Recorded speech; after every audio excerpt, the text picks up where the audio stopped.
ನೋಡ್ರಿ ಎಲ್ಲ ಮಾಡಿರ್ತಾರೆ, ಯಾರ ಮುಂದೆ ಹೇಳಬೇಡ ಅಂದಿರ್ತಾರೆ, ದೇವರಾಣಿ ಮಾಡಿಸ್ಕೊಂಡಿರ್ತಾರೆ. ಏನು ಪಾಪ ನಮ್ಮ ಅಭಿಮಾನಿಗಳು ಇರ್ತಾರೆ, ಅವರು ಹೇಳ್ತಾರೆ ಎಲ್ಲಿವರೆಗೆ ಹೇಳ್ತಾರೆ, ನೀವು ನಾವು ಉಚ್ಚಾಟನೆ ಮಾಡುವಂಥ ಒಂದು ಇದಕ್ಕೆ ನಿರ್ಣಯ ತಗೋಲಕ್ಕೆ ನಮ್ಮ ಕಣ್ಣೀರು ಹೋಗಿ ಅವತ್ತು ಹೇಳ್ತಾರೆ. ಆದರೆ ಅವ್ರ ಕೇಂದ್ರ ನಾಯಕರ ಹೆಸರನ್ನು ಹೇಳೋಕ್ಕಾಗೋದಿಲ್ಲ. ನೀವೇ ನೋಡಿ ಅಜಮಾಸ್ ಮ್ಯಾಗ ಹೊಡೀರಿ.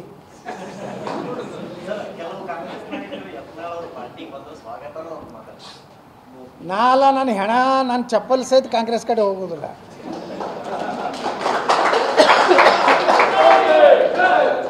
ಯಾಕೆ ನಾ ಹೇಳ್ತೀನಂದ್ರೆ, ಬಿಜಾಪುರನಾಗ ಕೆಲವು ಮುಸಲ್ರು ಪ್ರೆಸ್ ಮೀಟ್ ಮಾಡ್ಯಾರ.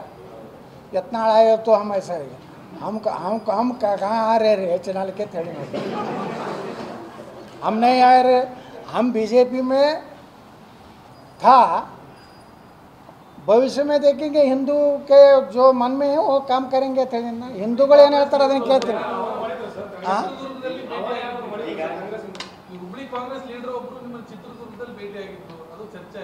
ನೋಡ್ರಿ, ಅದು ಯಾವುದು ಇಲ್ಲಿ ಅಲ್ಲಿ ಟೂಲ್ ನಾಕ್ ಐತಲ್ರಿ, ಅದು ಚಾ ಕುಡ್ಲಕ್ಕೈತಿದೆ ಇದ್ರಾಗಿರೋದು ಉಪಾಧ್ಯಾಯ ಹೋಟೆಲ್ ಏನೋ ಒಂದು ಟೂಲ್ ನಾಕ ಮಗಳು ದೊಡ್ಡದು ಶಿವನ್ ಮೂರ್ತಿ ಸಾಯಿಬಾಬನ ಮೂರ್ತಿ ಐತಲ್ಲ, ಯಾವುದಪ್ಪ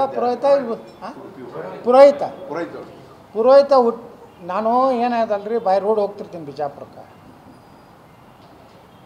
ಚಹಾ ಕಾಫಿ ಕುಡಿದಿದ್ರೆ ಅಲ್ಲಿ ಉಪಾಧ್ಯಾಯ ಐತಿ, ಅಲ್ಲಿದೊಂದು ಪಾಕಶಾಲೆ ಐತಿ, ಅದೊಂದು ಯಾವುದ್ರ ವಿನಾಯಕಗಳ ಪುರೋಹಿತನಾಗ ನಾವು ಹೋಗೀನಿ. ಒಂದು ಟೇಬಲ್ಗೆ ಹೋಗಿ ಕೂತೀನಿ, ಪಾಪ ಅಲ್ಲಿ ಅನಿಲ್ ಪಾಟೀಲ್ ಅಂತ ಕಾಂಗ್ರೆಸ್ನವ್ರು ಆ ಟೇಬಲ್ ಕೂತಿದ್ರು. ಬಂದು ಮಾತಾಡಿ, ಸರ್ ಏನು ತಪ್ಪೇನೈತೆ ರೀ, ಅವನು ಏನು ಅವ್ರೇನು ಸಾಬ್ರು ಏನೋರನ್ನಲ್ಲ, ಸಾಬ್ರು ಇದ್ರೆ ನಾ ಮಾತಾಡ್ತಿದ್ದಿಲ್ಲ. ಅವನು ಅನಿಲ್ ಪಾಟೀಲ್ ಹಿಂದೂ ಅದಾನ ಇಲ್ರಿ, ಹಾಂ ಲಿಂಗಾಯತ ಯಾವುದಾರು ಹಿಂದೂ ಅದಾನಿಲ್ಲ, ಎಲ್ಲರೂ ಇರಲ್ಲ ನೋಡ್ರಿ. ಹಿಂಗೈತೆ ಕಾಂಗ್ರೆಸ್ನಾಗ ಎಷ್ಟೋ ಮಂದಿ ಹಿಂದೂ ಲೀಡ್ರ್ ಹೇಳ್ತಾರೆ, ಬರೋಬ್ಬರಿ ನೀವು ಹಿಂಗೆ ಮಾತಾಡ್ರಿ, ನಮ್ಮಲ್ಲಿ ಮಾತಾಡಕ್ಕೆ ಬರೋದಿಲ್ಲ. ಹಾಂ ಆಯ್ತು, ಎಸ್. ಸುಳ್ಳು ಹೇಳಿ ಬೋಗಸ್ ಹೇಳಿ ಅದಕ್ಕೆ ರಾಜಕಾರಣ ಮಾಡೋದು. ಅಪ್ಪಾಜಿ ಅನ್ನೋದು ಯಾರಿಗಾರು ಹುಟ್ಟಿ ಅಪ್ಪಾಜಿ ಅನ್ನೋದು. ನಮ್ಮ ಅಪ್ಪ ರಾಮನಗೌಡ ಹುಟ್ಟಿನ ನೋನ ಈ ರಾಜಕೀಯಗಳಿಗೆ ಅಪ್ಪಾಜಿ ಅನ್ನೋದು ಕಾಲು ಮುಗಿದು. ನಿಮ್ಮ ಹಿರಿಯ ಮಗ ತಿಳ್ಕೊರಿ ಅಪ್ಪಾಜಿ ಅನ್ನೋದು ಯಾವ ಸುಳ್ಳು ಮಗ ಹೇಳ.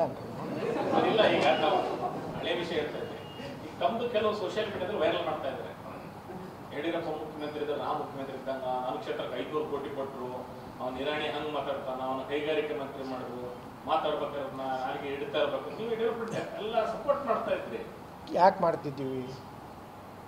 ಆ ಯಡಿಯೂರಪ್ಪಗೆ ಒಂದು ಸಪೋರ್ಟ್ ನೈತಿಕವಾಗಿ ನಾವು ಮಾಡಬೇಕಾಗಿತ್ತು. ಕಾರಣ ಏನಂದ್ರೆ, ಈ ಯಡಿಯೂರಪ್ಪಗೆ ಬಿ ಜೆ ಪಿಗೆ ತಂದ ನಾರಿ ಯಾರೂ ತಂದಿಲ್ಲ. ನಿಮ್ಮ ಈ ಜಿಲ್ಲಾದವರು ಅವನು ಯಡಿಯೂರಪ್ಪನ ತರಬಾರ್ದತ್ತು ಭಾಳ ಷಡ್ಯಂತ್ರ ಮಾಡಿದ್ರು. ನನಗೆ ಮತ್ತು ಹಿಂದೆ ನಮ್ಮ ಅರುಣ್ ಜೇಟ್ಲಿ ಅವ್ರು ಇದ್ದಾರಲ್ಲ, ಭಾಳ ಆತ್ಮೀಯತೆ ಇತ್ತು, ನನ್ನ ಮ್ಯಾಗ ಭಾಳ ಪ್ರೀತಿ ಇದ್ದರು. ನಾನು ಹೊರಗೆ ಹಾಕಿದ್ದೆ ಯಡಿಯೂರಪ್ಪ. ನಾನು ಜೆ ಡಿ ಎಸ್ನಾಗಿದ್ದೆ. ಒಮ್ಮೆ ಸುರೇಶ್ ಅಂಗಡಿ ಪಾಪ ನಮ್ಮಿನ ಮಂತ್ರಿ ಆಗಿರೋರು MP ಇದ್ದರು, ನಾನು ಹೋಗಿದ್ದೆ ಅಲ್ಲಿ. ನಾನು ಸುರೇಶ್ ಅಂಗಡಿಯವ್ರು ಪಾರ್ಲಿಮೆಂಟ್ನಾಗ ರಾಜ್ಯಸಭಾ ಕಡೆ ಹೊಂಟಿದ್ವಿ. ಅಂದ್ರೆ ಅಲ್ಲಿ ಒಂದು ಕ್ಯಾಂಟೀನ್ಗೆ ಚಹಾ ಕುಡಿಬೇಕಂತ ಇಬ್ಬರು ಕೂಡ ಹೊಂಟಿದ್ವಿ. ಅರುಣ್ ಜೇಟ್ಲಿ ಅವ್ರು ನಾನು ಕರೆದು, ಸುರೇಶ್ ಅಂಗಡಿಗೆ ಏನು ಹೇಳಿದ್ರು, ಈ ಯತ್ನಾಳ್ BJP ತೊಗೋರಿ ತಂದು. ನಾನೇ ಯಡಿಯೂರಪ್ಪನ ಹೊರಗೆ ಹಾಕಿರಿ, ಅವನು ತೊಗೋರಿ ನಮ್ಮನ್ನು ತೊಗೋರಿ, ಅವ್ನು ತೊಗೋತೀವಿ, ಪ್ರಧಾನಮಂತ್ರಿಗಳು ನಾವು ಮಾತಾಡೀವಿ, ನೀ ಮೊದಲು ಬಂದ್ಬಿಡು, ಅವ್ನು ತೊಗೋದು ನಾವು ಫಿಕ್ಸ್ ಮಾಡಿ. ಯಡಿಯೂರಪ್ಪನ ತೊಗೋಬಾರ್ದತ್ತೆ ಇತ್ತು ಪಾರ್ಟಿ ಒಳಗೆ. ಅವಾಗ ಹೆಲ್ಪ್ ಮಾಡೋದು ನನಗೆ ಹೇಳ್ತಾರೆ, ಇವರು BJP ನಾ ತೊಗೊಂಡಿರ್ತಾರೆ. BJP ನಾನು ತೊಗೊಂಡವ್ರು ಅಮಿತ್ ಶಾ ಅವರು. ನಾ ಹೇಳಿನಲ್ರಿ, ಈಗ ನೋಡ್ರಿ, ಯಾವುದೇ ಆಗಲಿ ಒಬ್ಬ ನಾಯಕನ ತಳಗಿದ್ದಾಗ ಅವ್ರನ್ನ ನಾವು ಗಟ್ಟಿಯಾಗಿ ಸಮರ್ಥನೆ ಮಾಡ್ಕೋದು ಒಂದು ಧರ್ಮ ಪಾಲನೆ ಮಾಡೀನಿ.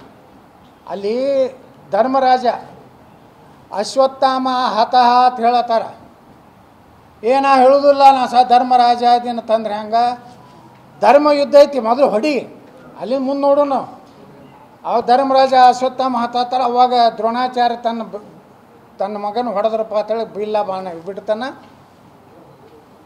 ಅರ್ಜುನ್ ಹೊಡಿತಾನಿಲ್ರಿ, ಹಂಗೆ ಈ ಗಿರೇಕಿ ಸಲುವಾಗಿ ಅಶ್ವತ್ಥಾಮ ಹತಾತನಿಂದ ಕರ್ಣ ಪಾಪ ಗಾಲಿ ಸಿಗಿ ಬಿದ್ದಿರ್ತೈತೆ. ದಾನ ವೀರ ಸೂರ್ಯ ಕರ್ಣ. ಅರ್ಜುನಿಗೆ ಏನೇನೇನೇನು ಕಡಿಮೆ ಬರೋದಿಲ್ಲ. ಯಾರು? ಕರ್ಣನು ಸೋಲಿಸ್ಲಾಕ ಅರ್ಜುನಿಗೆ ಆಗ್ತಿರ್ಲಿಲ್ಲ. ಅವ ಗಾಲಿ ಒಂದು ಸಿಗಿಸಿ, ಯಾಕಂದ್ರೆ ಸಾರಥಿನೇ ಪಾಂಡವ್ರ ಕಡೆ ಇದ್ದವ. ಸಾರಥಿ ಯಾರು? ಕರ್ಣನ ಸಾರಥಿ ಯಾರು? ಅವ ಪಾಂಡವರ ಏನು ಕೊನೆಯ ಸಹೋದರ ಅದಾರಲ್ರಿ, ಅವ್ರ ಮಾವ, ಸಹದೇವನ ಮಾವ. ಆದ್ರೆ ಯುದ್ಧದಾಗ ಅವ್ರ ಕಡೆ ಈಗ ನಡೀತಾವಲ್ಲ ಅದೇ ನಮ್ಮ ದೇಶನಾಗ ಅಡ್ಜಸ್ಟ್ಮೆಂಟ್